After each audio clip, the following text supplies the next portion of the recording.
savol bo'ladiki, mana ba'zi kishilarning yuragida turgan bo'lsa kerak.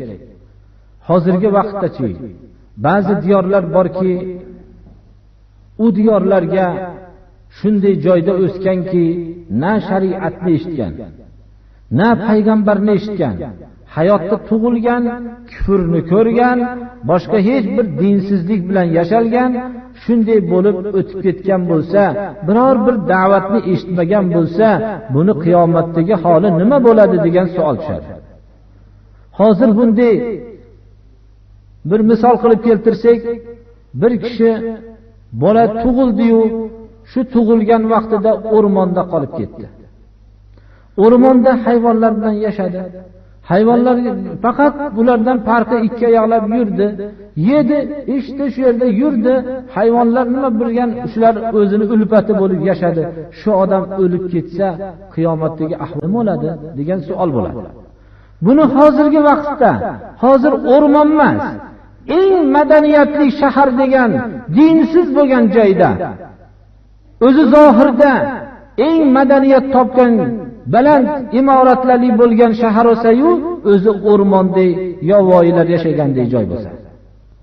Mana bu yerda tug'ildi, bir xonadonda tug'ildiki, na ota-onasi dinni bilsin, hech narsani bilmaydigan, Alloh rasulini eshitadigan bir joy yo'q, yo masjid yo'q, biror bir joyda shu yerda tug'ilib, agar shu yerda hayotdan shunday o'tib ketgan bo'lsa, namoz deganni eshitmasa, Alloh subhanahu va taoloning haqqida bir so'z eshitmasa, payg'ambar degani nima degani buni eshitmasa, shu holatda o'lib ketsa, buni holi nima bo'ladi deb savol qilinsa hozirgi vaqtda.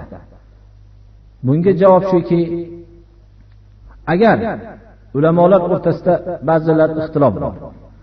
Umumiy bitta so'zimizki, agar bir kishi tug'ildi, o'rmonda hayvonlar bilan yashadi, shu hayot ekan deb o'tib ketdi. O'tdi, na bu hayotida bir janoza ko'rdi, yo boshqa bir namoz o'qigan kishini ko'rdi, yo bir Alloh rasulining hech qaysi so'zini eshitmagan bo'lsa, shu holatda dunyodan ketgan bo'lsa, agar aqli bilan Allohning yakkaligini bilib o'tib ketgan bo'lsa, Alloh bor, bu yurgan olam, bu turgan narsalarni yaratuvchi bir zot bor deb, bu zot yakka zot deb tavhid fikri bilan dunyodan ko'z yumgan bo'lsa, aksar ulamolar aytgan bu ahli jannatdan bo'ladi.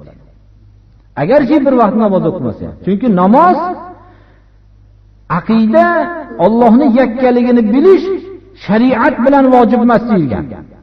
Aql bilan vojib. Aql bilan Allohni tanishlikka majbur bo'lmoqligi kerak. Chunki u hayot uni yakka yaratuvchi, bor, bu zot bor ekanligini bilib tavhid asosida o'lib ketmoqligi kerak. Ammo namozchi, namoz shariat yetib ketmasa biz bilmaymiz. Qayerdan bildik biz namoz o'qishlikni? Nima uchun 5 vaqt namoz o'qiymiz? Nima uchun shunday 5 vaqt namozni shunday ko'rsatgan shaklda o'qiymiz? Nima uchun biz bir yilda bir oy roza tutamiz? Nima uchun biz molimizni 40 dan birini beramiz, 30 dan birini bermaymiz yoki 50 dan birini bermaymiz? Bular bizga shariat yetib kelmasa, aql bilan bilinadigan narsalar. Bular ta'abbudiy masalalar. Shuning uchun agar Allohning yakkaligini bilmasdan o'tib ketgan bo'lsa, azoblanadi. Chunki Alloh subhanahu va taolo aql bilan tavhidni bu vojib qilgan deydi. Ba'zi ulamolar bor, yo'q, bunga ham risolat yetib kelishligi kerak deyshadi.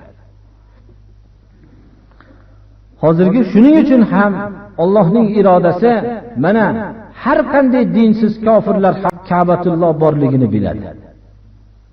Shu yerdan bir islom dini tarqalganligini biladi.